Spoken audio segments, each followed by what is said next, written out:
आजिर main character अच्छा जह्नी आउ side character मानक भिडियोटी को फुल वाच कला जानीपर। आज एमती एक जह्नीर रेसिपी बनवा जहाँ को आप छतु खाଇବା भी भूली जिवे आ न खाइबा लोक मागी मागिकिना खाइबे आ पिलाठू बड़ समस्त को पसंद आए। तरकारी खाइबा को जेतिकी स्वादिया बनैबा को मते ताठू सहजिया आ थरे बनैकी खाइले बारंबार बनैकिना खाइबे। नमस्कार, जय जगन्नाथ। मु अतसी स्वागत जनाऊँगी आपण मानकर चैनल अतसी किचन ब्लॉग्स रे। आशा करुच्ची वीडियोटी को फुल वाच करेंगे आ केमती लगला कमेंट करके निश्चित जनइबे। चलतु वीडियोटी को स्टार्ट करवा। से मुझे आगे मसला गोटे चामच सोरिष, गोटे चामच जीरा, अल्प किछि रसुण, 2टी शुखला लंका, अधा चामच पुस्त आ अधा चामच नहीं जाइए मो धड़ा सोरिष। एसबू को आम भल भाव शिଳରେ बाटी नवा। शिଳରେ बाटिले तार टेस्ट बहुत बढ़िया आसी थाए। एबे हमर मेन कैरेक्टर आसी पहुँची जाइछंती। ताकर आग पछ आम काटी पकेबू धुईकिना ताकू जह्नी को काटिबा आगरू भल भाव धुई नवा। कहीं एमित्रे भी जह्नी रु पानी बाहर थाए तो आम काटिबा आगरू जह्नी को आम भल भाव धुई नवा। तापरे आमर आकू भल भाव आम चोपा छड़े नवा। एमती टिके चोपा रखिकी छड़ेबा, बेसी चोपा छड़ेबा ना। जह्नी हमर बहुत कँलिया अच्छी, बाड़ी रु छिड़ा होइछि तो से बहुत कँलिया अच्छी। एबे जह्नी गुड़ी को आम छोट छोट खंड करिकिना काटी नवा। काटिकी आकू पानी रे पकेबे नहीं, एमित्रे भी जह्नी रु बहुत पानी बाहरी थाए। जदि मोर ये वीडियोटी आपण मानकु पसंद आसीबो त लाइक करिवे, शेयर करिवे, कमेंट करबा को जम्मारू भी भूलिबेनी। जदि मो चैनल रे आपण माने नुआ त सब्सक्राइब करबा को जम्मारू भी भूलिबे नहीं।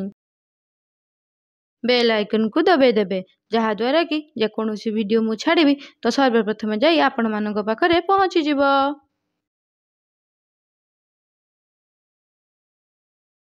एबे मुझे जह्नी गुड़ी को छोट छोट खंड करिकिना काटी नहीं। समान साइज रे मु आलू को मध्य काटी नहीं। आलू रु एठी चोपा छड़े नहीं, चोपा रखिकी काटिची। चोपा रखिकी काटिबा द्वारा तार टेस्ट टिके भल आसी थाए। सेथिपई मु आलू रु एठी चोपा छड़े नहीं, चोपा रखिकी ही काटिबे आ चोपा जम्मारू भी छड़ेबे नहीं।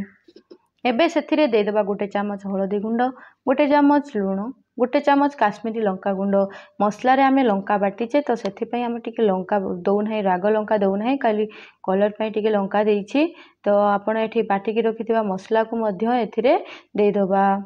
या को शिଳରେ बाटिकिना नेछि।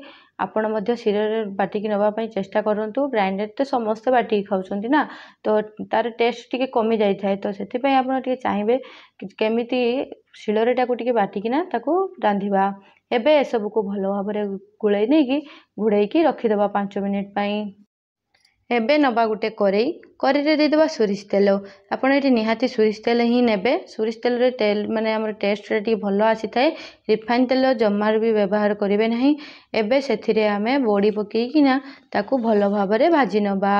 बड़ी को भल भाव रे भाजी सारला पले ताकू हमें बाहर करि नबा। एबे सेम कड़ई रे हमर आउ किछि अलगा तेल हमर सेतिकी तेल रे हेइ जिवो। तो एबे सेथिरे नै देबा आधे चामच जीरा, गोटा जीरा आउ दे देबा काटिकी रखिथिबा 2टी प्याज को आमे किछि समय भाजी नबा। पियाज आमर एठी भल भाव भाजी हो गलानी, बेसी भी पुड़ीने, हल्का भाजी गला परे सेथिरे काटिकी रखिथिबा टमाटो को दे देबा। मु एठी 2टी टमाटो नेइछि। आपण टमाटर कंचा स्मेल जीवा जाए ताकू भल भाव भाजी नबा। आमे लुण सेथिरे गुळैथिलु जह्नी रे, तो आपण स्वाद अनुसार लुण चाखिकी नेबे। खाली आमर एठी मु टमाटो पई ही नेइछि लुण, अल्प टिके लुण नेइछि। एबे ताकू भल भाव टिके कवर करि नबा आ टमाटो को आमर सिझै नबा। टमाटो एठी हमर भल भाव सिझी गलानी। एबे सेथिरे गुळैकी रखिथिबा जह्नी आ आलू को दे दबा। एसबू को किछि समय भाजी नबा। एसबू को किछि समय भाजीबा परे ताको 2-3 मिनिट पई कवर करि नबा। एहा को कवर करिवार हमर एठी 2-3 मिनिट हेइ गलानी। देखंतु जह्नी रु केमिति पानी बाहरिछि। आमे एठी जमारू पानी देइ नाउ, केवल देइथिलु आमे मसला बाटिकी जो रखिथिलु पानी, सेही पानी ही देइथिलु। सेथिरु हमर जतिकी पानी बाहरिछि, एथिरे आ जमार भी पानी आवश्यक नाही। एबे सेथिरे भाजिकी रखिथिबा बड़ी को दे दबा आउ ताकू भल भाव मिसै नबा। जह्नीर तरकारी हमर एठी पूरा पूरी हेइ गलानी। देखंतु आलू को मु चेक करके देखि दउछि। केवल हमर एठी आलू सिझिबार थिला, तो जह्नी हमर सिझिबा पई बेसी समय नाही। तो एठी हमर आलू सिझी गलानी। देखंतु हमर तरकारी मध्ये भल भाव हेइ गलानी। आपण एहा को भात, पखाला भात किंबा गरम भात किंबा रुटी जोउथिरे चाइबे सेइथिरे खाइ परिबे। तो आपन को भल लागिले वीडियोटी लाइक करिवे। रहिली जय जगन्नाथ। पुणी देखा।